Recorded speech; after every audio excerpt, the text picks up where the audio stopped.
there's a lot of people utilizing music as though it's a public service or utility, and kind of losing the sight of the fact that there, at this point in time, is an entire conference hall full of people that are behind the music, and that ultimately we can bridge that gap and we can make many ships be lifted by a single tide. And so we promised you some answers. So here's one, and it's also got a nice payoff from Aji Pai. Um, they're definitely suing him, which is awesome. But also, what you need in order to use this music in your stream, in your videos on YouTube, and what you need as an artist to grant to these content creators so your music can get out there is a synchronization license. That's about as close to actual legal advice as I can directly give on this talk. Um, there was a DMCA scare a little while back with a smaller content creator who came on and said there's an insane tornado of misinformation when this person showed up and said, I got a DMCA takedown notice because I played a song on my stream. And it turned out it was more likely that she had committed fraud, but it sparked a huge conversation among people, and everyone freaked out when they realized that they were basically playing music that didn't belong to them, that they'd had no right to acquire other than they had downloaded Spotify, or maybe, God bless them, if they're living 5 or 6 years ago, had purchased the song on iTunes. And so everyone kind of freaked out and ultimately wondered, like, well, what happens? What happens when I play the Beatles on my stream? Could I get in trouble if I do that? Yes, you can, and you will. And so you need a sync license. Unfortunately, you can only get this from the music publisher themselves, which is not really unfortunate if you happen to know the artist. Again, all the artists in the room, raise your hands.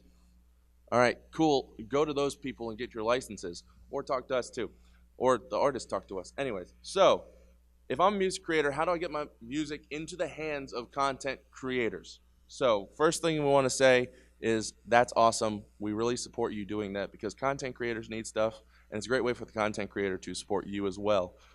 This is Approaching Nirvana's licenses, and you know a lot about All right, so Approaching Nirvana is an EDM act originally out of Southern Florida, and they were cutting edge in YouTube at the time that, and we'll get into this a little bit later, but there was a big copyright and licensing scare that happened in YouTube several years ago, and Approaching Nirvana was on the cutting edge of that. And of all things, it was during when Minecraft blew up that they just happened to be in a place where they knew a bunch of video gamers who had all become Minecraft streamers or video content creators. And when every one of them in sort of short form 2 to 5 minute uploaded video content creation freaked out and said, damn, we need music and we need to get it correctly or we could get in trouble. They were there with this license that's been altered over the years but is insanely content creator friendly, all while retaining some control over your creative property. And the funny thing is that it was really the first time that anybody had ever said this, that anybody had really come out and publicly said, you know, you guys can use my music, please acquire it legally and give me attribution. And it paid off in a big way. That there were 2 members of the group at the time. They were both living quite comfortably in Miami, which is kind of tough to do. They were both super cool guys. And then a couple years later, I was working with one of them, and we realized that No Copyright Sounds had actually cut and pasted their license to their website and just changed out Approaching Nirvana for No Copyright Sounds, because ultimately it accomplished what they wanted it to accomplish. So these guys were the forebearers for that, and to a certain extent now, between No Copyright Sounds and Monster Cat and any other content creator friendly music entity that's managed to ride this wave, has all kind of originated from this licensing template of, all right guys, here's some do's, here's some don'ts, let's all treat each other like adults. I will give a little to you, you give a little to me, and it panned out relatively well, I'd say. It did, and if you're an artist who wants to actually get a license out there, feel free to talk to any local music or entertainment attorney. There's a lot of attorneys that can do it for you. There's myself, there's Ryan Morrison, who's also an attendee of this panel. We're happy to help, and we want to make sure that we protect content creators and protect artists as well. So you can find these online specifically. They're good. They work. But if you want something a little more refined to make sure you're protected, make sure you do talk to an attorney. All right, so there's CD Baby. it seems really tempting when you're signing up your music with CD Baby or TuneCore or any other distribution outlet. They'll have a series of checkboxes, and these are some relatively complex ideas that get shrunk down to one tick box and a slight description. And of course, because they're going to help make a little bit of money off of it, they make it sound very appealing. They say, hey, would you like us to help you make money off of your YouTube content? And that sounds awesome. The brass tacks of it is, say it was, if I were a music creator who was roughly the same size that I was as a Twitch content creator, I'd be probably talking about roughly, I don't know, 12 to $100 that I'd maybe make off of YouTube in a year, claiming other content creators. So the way, okay, God, I could do an entire panel on just YouTube and its broken ass content ID system. Rein it in, Taffy. So we got 50 minutes, man. 40 of it's going to be me bitching about Google. So YouTube's content ID. All right. So a lot of people, when we say, man, we want to make music safe for content creators and we want to like really protect them against content ID systems, they assume that what we do is we go to the CEO of Content ID's house for all the world and we say, hey man, please treat this music nicely and don't claim it. The problem is that Twitch's content ID system is outsourced to a third-party site called Audible Magic. Mixer's content ID system is simply the DMCA strike legislation and law. Yeah. There's nothing there yet. I'm sure Microsoft will implement something, but for right now, that's it. It's the Wild West there. And then YouTube's is Google's in-house created content ID system that only a handful of people have access to cultivate, and not all of them are cool. Some of them are awful. So ultimately, long story as shortened as it can possibly get, you go to CD Baby and say, hey, McLaffy Taffy's doing the hottest mixtape of the summer. We're going to go ahead and release it. Yeah, sure, man. Make me some money on YouTube.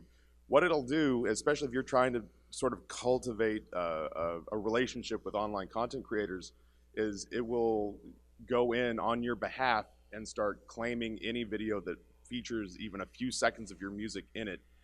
And that basically tells the content creator, hey man, really appreciate you putting in the work to make this video and put this music and edit all this together. We're going to take that money and we're going to give it to DJ Taffy and high five. And that content creator thinks to himself, well, that music is radioactive. It's toxic and I can't go back to it. So we generally, if you're Jay-Z, yeah, man, go claim everything and, you know, buy a platinum jet or whatever it is that you would do with that money. But if you're building a community and you're trying to cultivate favor with the content creator world, it's not a crazy great thing to do. And ultimately, it's not worth what I find to be like kind of pennies on the dollar on the back end of it. And one of the things, when we worked 99 Lives, the label, one of the things we ask people is your content on CD Baby? Do you claim stuff on YouTube?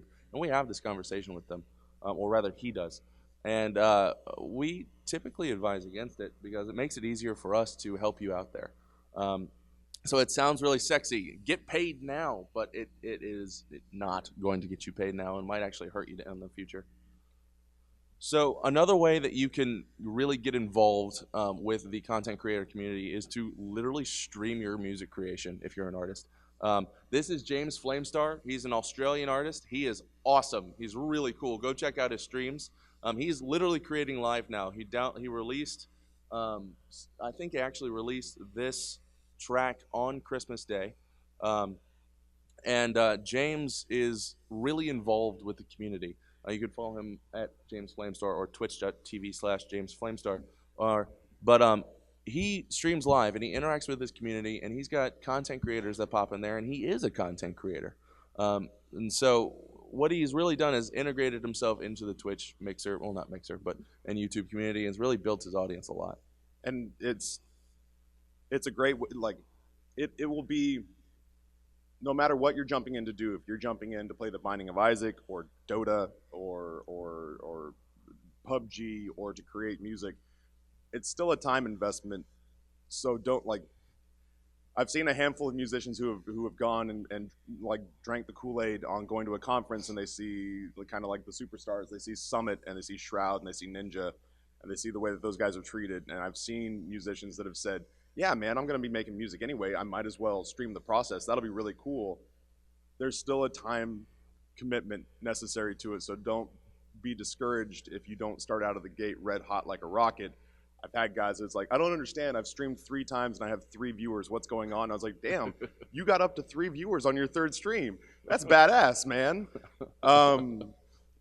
It's a time investment, but ultimately, if you can do that, and from the people that I've watched that have stuck with it and just kind of made it a part of their creation regimen, it's a great way to find the people who will be your standard bearers, the people who want to end up like show up to be your mods, show up to everyone because they not just like your music, but they want to know, it's your panel. It's your panel every day where you find the people. Eventually, you will find the people who adore your music enough to show up to morally support you, to just be inquisitive about how you create your music. And those people are going to be your brand ambassadors who go out into the real world and say, hey man, have you checked out this guy on Twitch? Have you checked out this guy's music? It's really cool. The streaming community loves nothing more than finding something new that they can show to other people. It just, don't be discouraged if it's a slow trot out of the gate, and treat it, just add it in as another element. It's weird, and I don't always like waking up in the morning and knocking the sleep out of my eyes and doing vocal warm-ups in the shower so that I can go make dick jokes over the Binding of Isaac. But you do it, and you just make it a part of what you do, and if you can make that very sort of personal creation process and get over the anxiety and the self-doubt of like, nobody's going to want to watch me move around bars in editing software for 3 hours. People, they do. Yeah, I mean, like, you'll find your audience, and they'll find you, and they will be enamored. It will be their lava lamp, and they will want to like sit there and ask you questions about the creative process. There's an element to like it's a secret surprise too, because if you're watching an artist create on stream, then you feel like you're included. You're part of like, oh man, I've got secret access to this artist. And it's really kind of a cool feeling as a viewer as well. I watch James. I subscribe to James. And his work, I was watching him do something, and I said, hey, James, do you want to compose for a feature-length film that I'm trying to find music for? And he said, sure thing. So that's been an opportunity through actually Taffy introducing us that he's gotten from streaming and being part of the community. So, on the other hand, I don't know if you've heard of this guy. He's not really popular yet. He's Deadmau5. Anybody? Anybody heard of Deadmau5? So Deadmau5, he actually streams playing PUBG, which is really cool. And sometimes he's still figuring out his camera angles, because the other day he was playing and left an entire match. He was just like, the camera was on him and not on the game at all. But he's getting involved, and he's finding that he has some viewers. So that part, as a music creator, if you come in and you do the thing that Twitch or Mixer or YouTube gaming loves, and that's game. I mean, MAGFest, right? If you're a musician who's also a gamer, your cred jumps up 1,000,000,000%, and that's true of so like a whole bunch of people that I follow. Professional athletes, porn stars, music creators that are all, don't judge. I can feel you. Yeah, I follow Mia Khalifa on Twitch. Deal with it. So do I. Yeah. So all these people, man, like it goes all the way back to like when people found out that like Kurt Schilling was traveling with a laptop to play WoW on the playoff games of like all the basic sports teams that he played with. The moment that the gaming community finds out that you have cred beyond just like, hey, I heard it's like Reddit, right? It's like, hey, this is a platform I heard I could exploit, and it's like, all right, cool, what's your pitch? But if you show up and it's like, additionally, if part of the stream that you do is, hey man, let's do music creation, and then you stop and you say, hey, I'm gonna unwind, next 2 hours is Hearthstone arenas or PUBG or Fortnite or whatever, it humanizes you, and people dig on that. They like to know that you guys have shared and common interests, and that's the fastest way. Yeah, that's the fastest way to win people. There is to show them. I freaked out a little when I saw when Deadmau5 was playing PUBG. I was like, I kind of don't even care if you're good. It just makes me giggle a little bit that you play it, and so he's not that great. Yeah, the UFC fighters.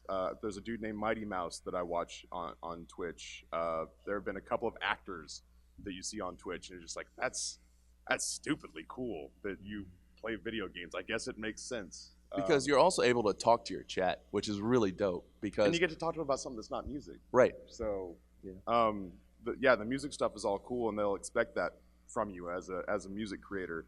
But it's endearing to them to see that you also game, frankly. Yeah. This is a cool slide. Oh, shameless plug. Shameless plug. So, as we're talking about building a bridge and creating a connection, we're building that. That's pretzel.rocks is the website. This is the shameless plug part, and we'll leave it alone after this, we swear. We are building a curated, cultivated catalog of music where the musicians therein have granted us the ability to give our users on Twitch, YouTube, and Mixer permission, gives them synchronization licenses so that everyone's covered. Content creators know that the music is safe. Musicians know that they're being taken seriously. We're in the process of introducing since last summer, a paid subscription tier. 70% of that goes on to artists. And we're forcing this year, I don't know that we've really announced it to many people, but there's a free tier, which is the majority of our 13-ish thousand users that have signed up in the last year. 70 million impressions created, almost 2 million songs that have been played on stream to audience members, and 600,000 click-throughs to the artist points of distribution on like Google, iTunes, Amazon. We're working on getting Bandcamp, like band web pages into the attribution that goes through chatbots and through like extension panels. Linking back to what I was trying, there were so many different things I want to spit out. So with Pretzel, what's really cool about Pretzel is, remember those synchronization rights I was talking about earlier? Pretzel is a way for artists to grant those synchronization rights to the content creators without having to have 100 conversations a day. By working with Pretzel, artists are able to directly get their music in the background of streams. It's not just background noise. This is a guide to legally streaming music. Oh, I know what I was going to point out. Good. I was going to say that, I was talking to Ben earlier about the fact that, like, 2017, it kind of got away from us because it was supposed to be, we made this GeoCities-looking 1999 webpage that was like a functional player that was ugly as sin. It was a potato. And it was our potato player. And I was the first and only user of it, and we gave it to a couple of Twitch friends, and that's how we entered beta, was because they just started spreading it around to people. The reason that we're excited about this is because it acts as the bridge between creator and creator. We're building this year an artist portal, which will have the ability to not only, Nate, our CEO, is going to be doing some stupidly cool things with the tech. Things like, who on Twitch is listening to my music right now? And then you'll be able to actually go into that person's stream and say, hey, do you like the song? And hopefully they say yes. And you go, cool, I wrote it. Like, for instance, when Shoulda Known Better dropped last week, Made Monster actually went into Join Jess's chat. I don't know if you've heard of Join Jess. She's an up-and-coming streamer.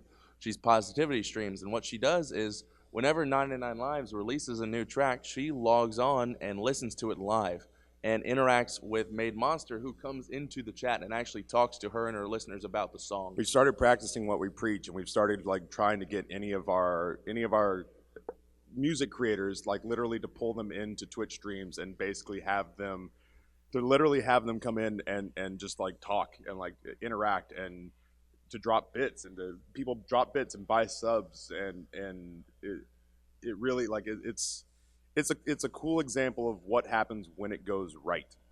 So ultimately, it's a bit of a shameless plug, and yet at the same time, we feel like we're building the functional foundation of the execution of everything that we're talking about right now. And we will be talking a little bit more about Pretzel, but this is the shameless plug portion. So, how do we all make money together? Which is really cool, and eventually everybody needs to make money, otherwise you can't afford, to drink at MAGFest. So, content creators and musicians, we split that up. With content creators, you get higher quality streams if you are able to have good music in the background and not have to worry about getting takedowns. And that is going to make you some money because people are going to want to watch you if you have a high quality stream. I'm told. Yeah. Taffy's got a good stream. He normally streams on Mondays and Tuesdays and any day that ends in day except for weekends. Don't shameless plug me. I won't. So another way to make money is to not get sued and lose all of that money. So for instance, if you are using Spotify in the background of your streams right now, you are not only violating Spotify's terms of service, but every single song is 150 grand violation a pop. So let that sink in. It's not really worth the $3 or the $25 donation if you're Tim the Tap Man to drop that. It's cool to have Hall & Oates on your stream. Hall & Oates doesn't get compensated for that, and you should be compensating him for that. So getting proper synchronization rights is a great way to not get sued, and to also make sure your content's going to last and that you're going to last in this industry.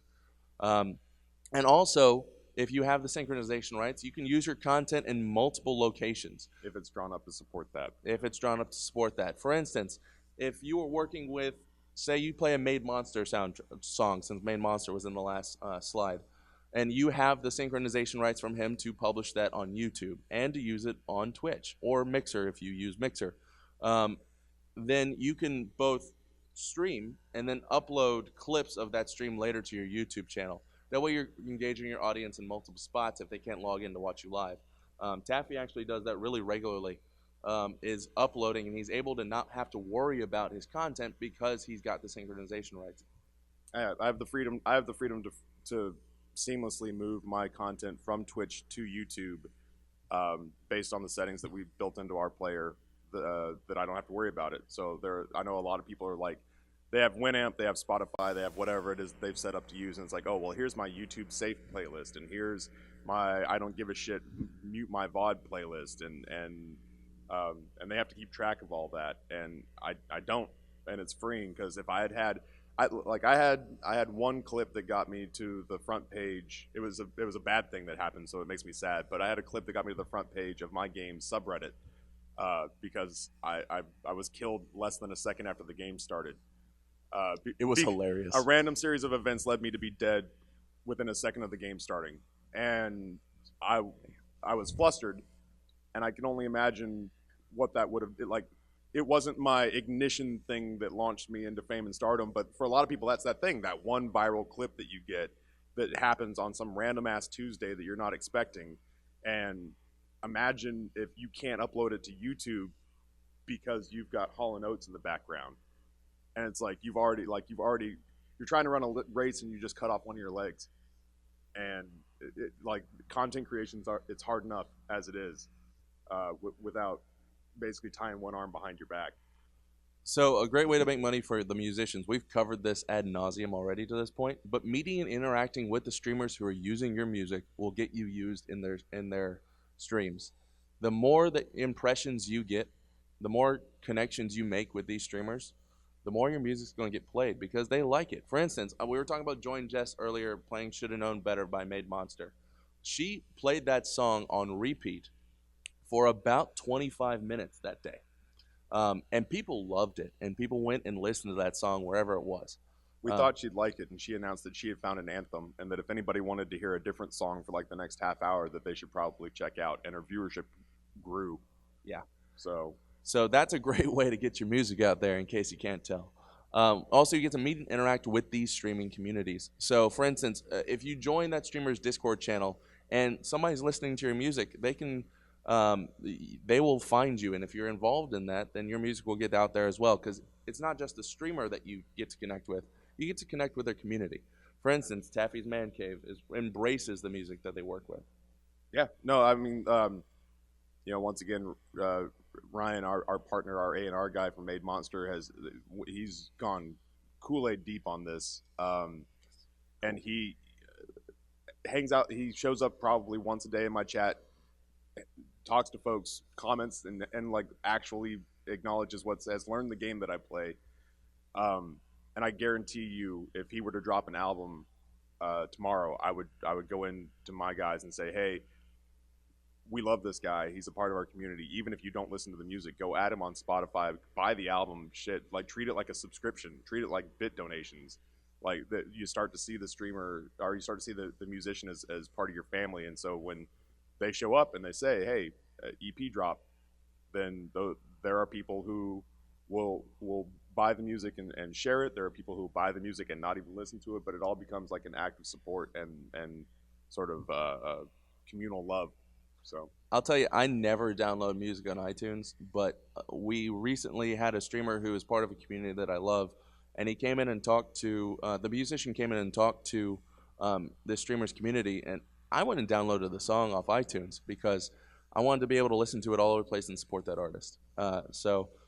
Also, a great thing for musicians is you get to take their audience and make it your audience, which is great because all you got to do is show up and talk a little bit.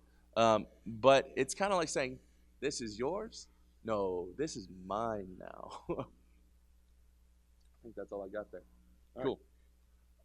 So, you might be asking, but Noah, this hasn't happened on Twitch yet. Nobody's really kind of worried about this legally streaming thing. I saw a streamer this morning that tweeted out that basically tweeted out like, I don't give a shit if my VODs get muted most days, but if I do, I'll listen to Monster Cat or 99 Lives. It's a streamer I adore, and he streams to 4-figure concurrence every time he goes live. I don't get it, but I feel super excited to be on the inside track on it. This happened.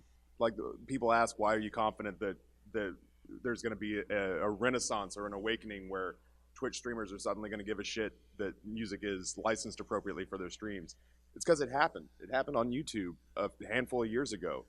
A handful of years ago, there was a gigantic scare where somebody's head finally got put on a pike by a music label, and everyone freaked the shit out. And from that madness, you had people like Approaching Nirvana and No Copyright Sounds and Monster Cat. That is a Rolling Stone article written about Monster Cat this last year, 2017. They were founded in 2011, and they were in the right place at the right time saying the right things to a bunch of panicked people who had dreams and aspirations about being content creators, and now they have an office in Vancouver, they have a platinum record with Marshmello, and they have 26 employees, and it's all because they were basically doing what we're doing now for the online streaming community, and for whatever reason the streaming community is convinced that the exact same set of laws somehow interpret differently for them. Right now they're not super nervous because no one's been sued yet, and they're not super nervous because muted VODs is the worst thing they have to worry about. It's not always going to be that way. I think in the not so distant future we're going to see them start to punish people live. And when that happens, suddenly people are going to very much care whether or not they've been treating artists correctly.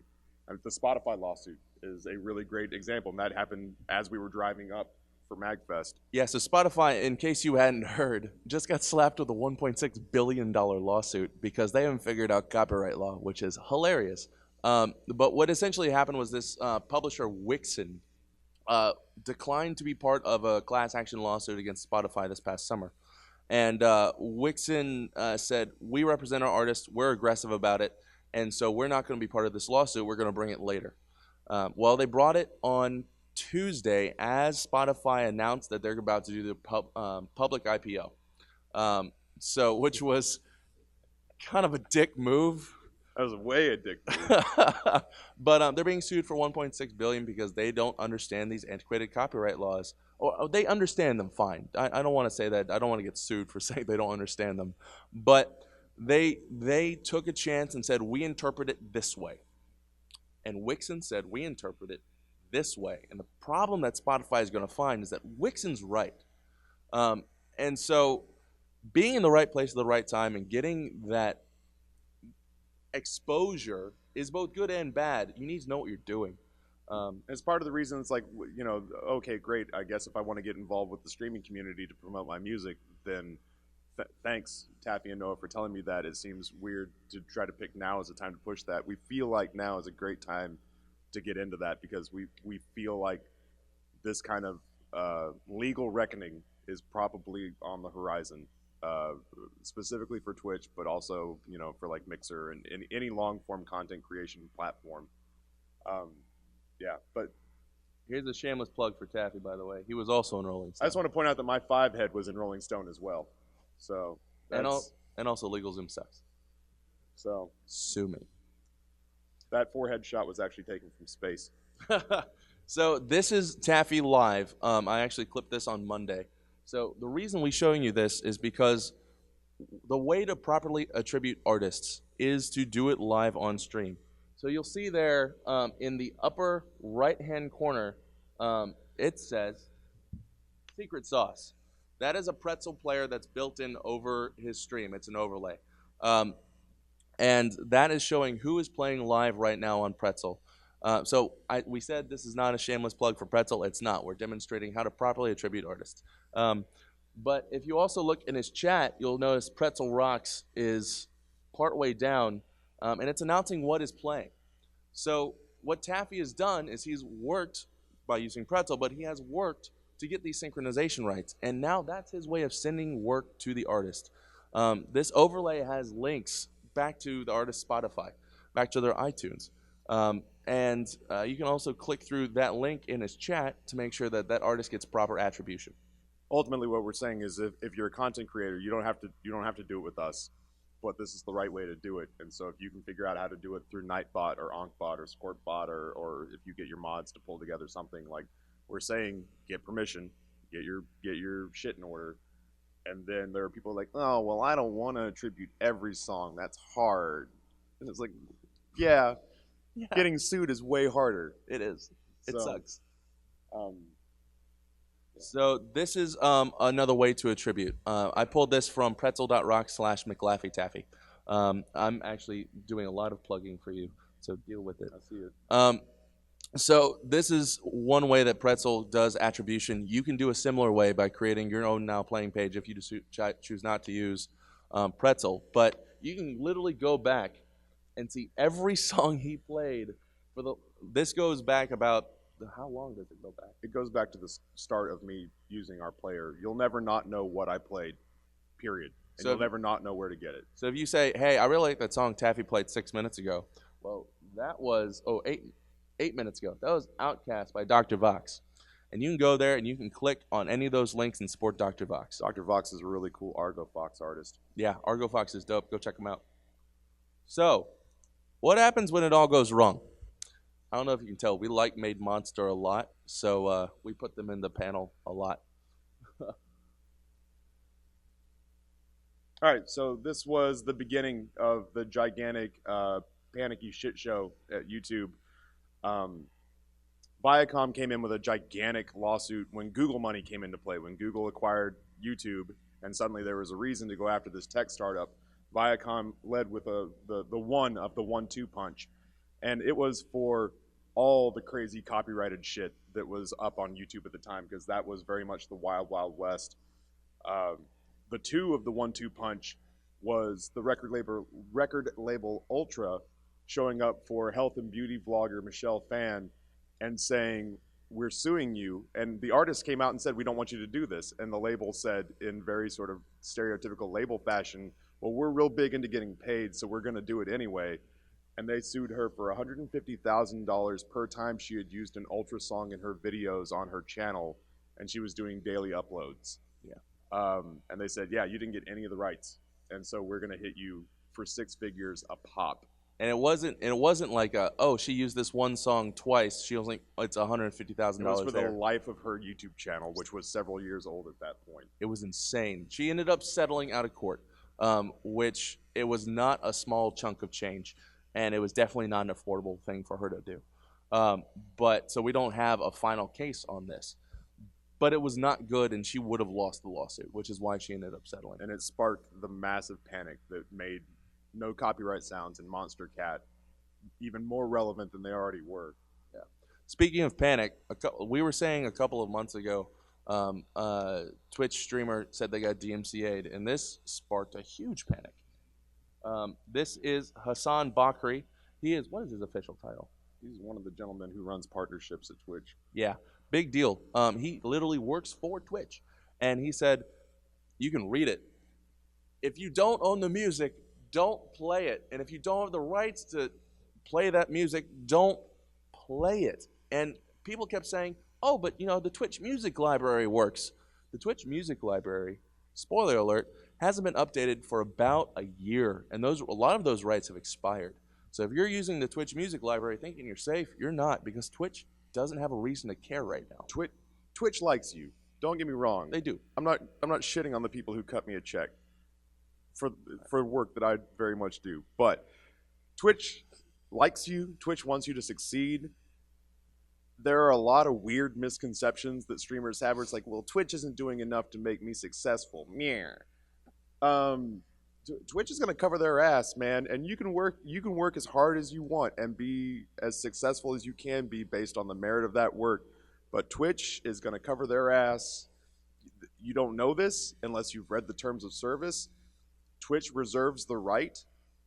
If I get sued tomorrow for having Hall & Oates in my channel, they reserve the right to basically assign counsel to defend my case and then stick me with the bill at the end. Yeah. Because eventually when somebody gets sued for having Hall & Oates in the background of their stream, it becomes the case that sets precedent. And if Google loses that, there's a floodgate open of every music label in the history of mankind showing up with their hands out to Amazon. So Google's going to win that case, and they're going to win it by all means necessary. And you agree to that when you sign up to stream through Twitch. I guarantee you Microsoft and Google are not going to take softer stances on it. They're not hiding from this, and they say it. And the thing is that it just kind of seems like content creators don't want to hear it, so they don't until it's scary, and then they go, wait, I can't play the Beatles? And it's like, no shit, Sherlock. Like, we've said that time and again, and you've just kind of not wanted to believe it. And this is not just whether playing music is okay in the background of your stream.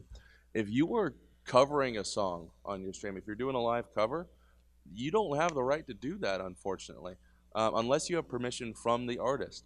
So, for instance, if you say, man, I really want to play Hey Jude and do this great cover, chat, give me money while I play Hey Jude.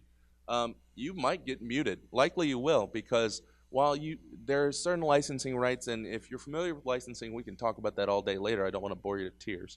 That you do have the right to play covers. You just don't have the right to play them live and sync it to a video. You have to get that from the Beatles or their manager. And so if you were playing music live and it's not yours, you're also at risk as well. So, and the real question here is who is above these laws? And what we're trying to tell you is that nobody is. And it can cost you a ton of money to find out the wrong way. And I'll tell you, as an attorney, I don't like bankrupting my clients with legal fees. So I'd much rather we talk now before you get sued than later on when you're sued and you're saying, oh my God, I have no idea what to do, and all my savings are going to have to go into this defense. So legally streaming with music is as simple and as difficult as getting the synchronization rights. That's a lot to say. If you know an artist, sure, work with them. That's great. Find a way to play it in the back. Get it in writing that you can use their music.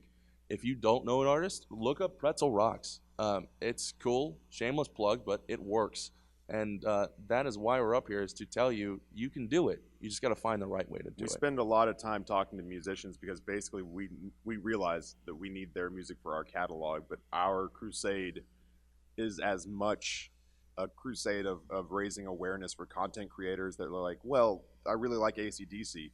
It's like, well, then it behooves you to find somebody who sounds like AC/DC and make a new friend, because ultimately, like, that will be the safe way to move forward. And it's a cool ass way to move forward, man, because it basically just makes both communities these independent creator communities that can bolster each other instead of being this like kind of friction point. I don't know. I think that's cool, but then again, I came to MAGFest, so clearly I think that's cool. So yeah. Some of the people that we're trying to talk to are not going to make it to MAGFest, and that is their loss. I will never miss. This is my first MAGFest event, so I will never miss another one of these again. Holy hell! You guys do it right. So now we're going to stop talking at you and talk with you. We want you to ask us questions, and so if you need to do that, pop on up here and do it. I'm Noah Downs. I throw an Esquire because my firm tells me I have to behind the name, but I'm my lawyer friend on Twitter. This is Taffy. He's cool. I don't put Esquire on my name He goes because because you shouldn't. yeah, And he's actually holding bourbon, so he's approachable in this picture. We just cut it out for professionalism reasons.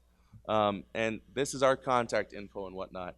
If you have questions, come. I think you send us up with a mic. oh sure, yeah. Cool. Take a mic. And this can be anything, man. Anything you want it to be. If it's about music, content creation, law, just free for all it. There we go. Yay. Cool. So my question is about games that already have licensed music in it. Because what I want to do this, but it was so hard to find. I wanted to try speedrunning Brutal Legend, except all speedrun VODs are muted, Yeah. and there's just like no way I can figure out how to do the tricks because there's no sound or anything of like. Usually streamers talk about, okay, I do this and do that, but Yeah. just like stuff like that is just there's no way. I'll tell you, Because every single song in Yeah. there is one of the things that we're actively working on with Pretzel is to get OSTs, original soundtracks, onto our player. And so eventually maybe we will have that. But for the meantime, the best thing to do as you're streaming is to mute their music, keep on the sound effects, and play Pretzel in the background or an artist of your choice. He's talking about like games that already have. Oh. He's talking about like if Grand Theft Auto has Right, the music in it. right. Yeah. Might be. Listen to him. Okay, so my hot take on that, and I'm not the lawyer, so tread lightly with this, is that there's not a way out of that for us right now. It's like we're talking to Jason Paradise, who is, I say, a Guitar Hero Twitch streamer, but they actually have an emulator and they have to code all of their own stuff that they have permission to use because nobody could really safely stream Guitar Hero for the same reason as Brutal Legend, is that they just get absolutely fisted on the VODs, and so that's part of the gray area where we're kind of dicked right now a little bit in what we want, like what we're given as a product, because frankly, we don't have the right to stream the games that we stream. That's all just a game of poker being played with guns on the table. PewDiePie lets loose with a slur and gets a DMCA strike against his channel, and everyone goes, "Oh, well, that independent game maker got a lot of exposure from PewDiePie, so he shouldn't be able to do that." Dude's well within his legal right to do that because he doesn't like the way your hair's cut. Yeah. Like, even guys who go online and say, McLaffy Taffy, Ryan Capps has my permission, everyone in the world has permission to stream The Binding of Isaac. Even if he just changes his mind tomorrow, like he wakes up and he takes a bite of his toast, it's like, my toast is burnt, screw Ryan Capps, I'm going to go DMCA strike him. And then he goes and does that.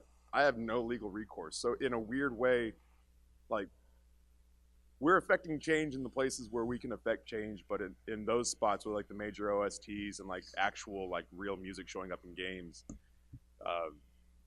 there's not a lot to be done about it right now. We're like, as content creators, we're just kind of dicked until the law changes in such a way that it kind of accounts for those use cases. Come on up, buddy. We're family here. Yeah. I'll repeat it.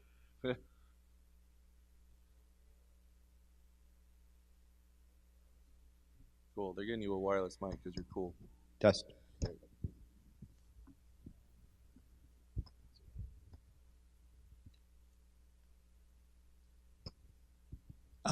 Yeah, I just wanted to follow up about what you said about covers. Yeah. So I thought that cover licenses were like compulsory, but apparently Yes. that is not So the whole story. getting a getting a mechanical license is compulsory.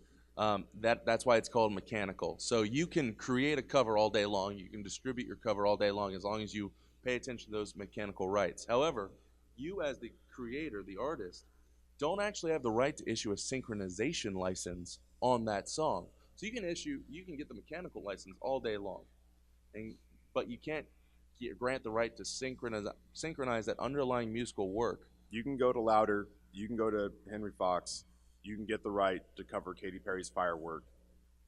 The moment that you synchronize that with video, you're in an entirely different legal landscape.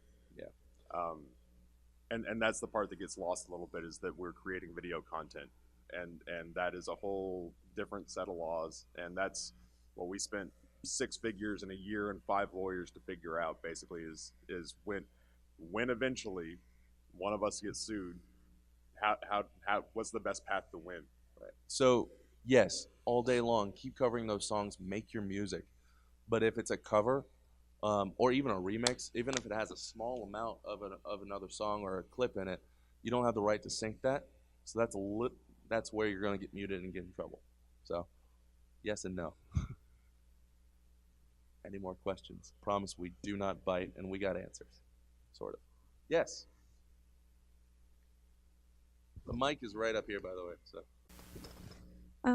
Are you going to give artists and musicians the ability to revoke their music from certain streamers? That's an awesome question. That's a great question. That was actually, it's been a topic of conversation as of this month, is trying to figure out how to work in like a morality clause, so that if somebody finds a way to loophole the terms of service for like Twitch or Mixer or YouTube, and like the Elsa Gate stuff that just happened on YouTube, is like, oh yeah, no, I wouldn't want my music associated with that either. So that's something that we're building, yeah, because ultimately, like, it's a cooperative street both ways, and we're hashing that out, because it's not something that really crossed our mind. It was just kind of like need met, and that becomes very much one of those spots where we don't want it to become our version of YouTube's Content ID, where it's all these kind of weird, frivolous claims popping up. There may be times where it's like, oh, well, I don't like FIFA. I was like, oh, come on, then that's fine. Don't watch it. Your music's on a FIFA video. Deal with it. But yeah, there is like we're very much taking into consideration, and this year working to iron out the whole, well, what happens when people really put you in an uneasy place because they've associated what you're doing with your music with something that is like kind of morally screwy. So obviously the easiest example is the PewDiePie example. So if say PewDiePie were playing your music in the background of his stream, or his YouTube channel, but his stream, whatever, and he dropped that racial slur right as your music was playing, we at that point have issued him a synchronization right so that he can play that music. Going forward, we can stop him from using it. In theory, that's what we're building out. That's what he's talking about. But one of the things we want to make sure is we do protect our content creators as well. So previously issued synchronization licenses are irrevocable. And the reason being, we don't want to have somebody say, well, Universal just offered me $1 trillion to have all my music, and they said that I can't have it anywhere else. It can't be on any videos anywhere. So we're going to revoke this thing that's a really popular YouTube video that is making tons of money for this content creator. It blew them up. We don't want to screw over the content creator that way. But we do work with artists to make sure that their rights are protected, and we want to make sure that you're comfortable with where your music is. That's a good question. Pop on up here, buddy. Mike right there. Front row. All right. I have a question from Twitch chat. Oh, sweet. Oh, man. So I'm doing you guys an extra service here. We got live.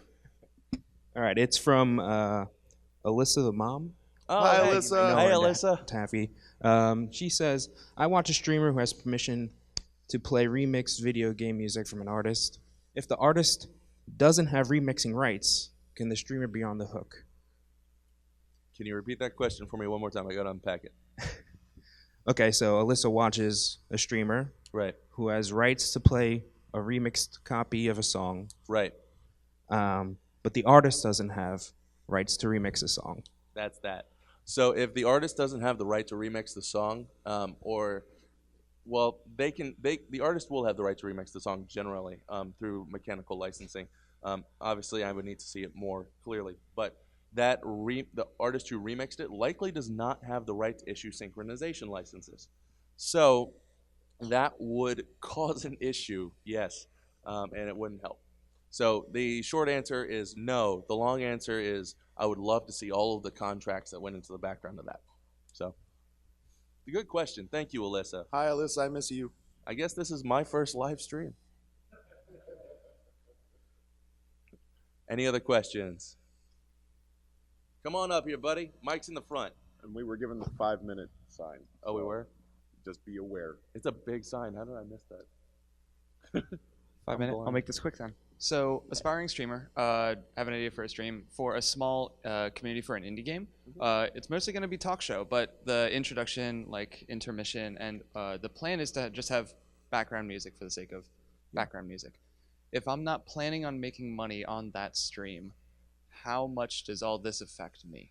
So, whether or not you make money on your stream, if you play a song, it is commercial use, and you could get in trouble. And so it doesn't matter if it's free. It doesn't matter if you're only making $1. It doesn't matter if you're making $1 million. It doesn't matter if it's Creative Commons. Yeah, it doesn't matter any of that. If you are playing a song on stream and you're not making money from it, these still do apply. So you do need to make sure you get those synchronization rights. Because, frankly, they don't care whether or not you think that you're making money. Somebody is likely going to make money, and there's a reason that you're live on Twitch. It's because Twitch wants viewers, and if you're creating content, Twitch indirectly is making money. Even if you're not making money, Twitch is making money, or for whatever reason you believe that your content has value, even if you give it away, for the same reason that like certain people make podcasts or whatever it is. There's a value to the content you're bringing to Twitch. So yes, you do need to get those rights. But you're going to be awesome. Don't forget it. We got time for one or two more. Come on up, buddy. One more. The last question. Last question, and then we'll talk to you guys afterwards. Yeah, I'll be around. I'll be letting loose. So, for instance, if someone were to do a live music review of an album, and were to bring up a portion of one of the songs to make a point, would that be considered transformative and therefore fine, or what's the implications of such a thing? So you say transformative, which tells me that you've looked up fair use law, correct? I've heard a little bit about it. Yeah, so fair use, for everybody out there, fair use is a defense. You have to get sued in order to claim it. So yes, reviews of albums could be covered. You could be good, and I would want to talk to you more directly about that. But in general, I would avoid doing it because you do open yourself up to that, and I don't think you want to put your fate in the hands of a judge who went to law school in 1950 and doesn't understand how this works. Holy shit, yeah, dude, the people in the legal community that have no idea we exist blows my mind. Yeah, it's insane. Like, we recently talked to a Twitch streamer that was just like, yeah, I was just using a lawyer that's in my hometown in this kind of flyover state city in the middle of nowhere, and even like young hip legal counsel, it's shocking for the size of the community that we are, like all of us collectively, the music, the gamers, how many people have no flipping clue we exist, especially in the legal community. It blows my mind. There are very specific and vetted sources out there in the legal community that can help you. We got to be done. Yeah, we got to be done. Thank you guys so much, because it's early and it's Saturday, and so I appreciate you guys being here. Thank you very much. You're awesome. Thank you so much.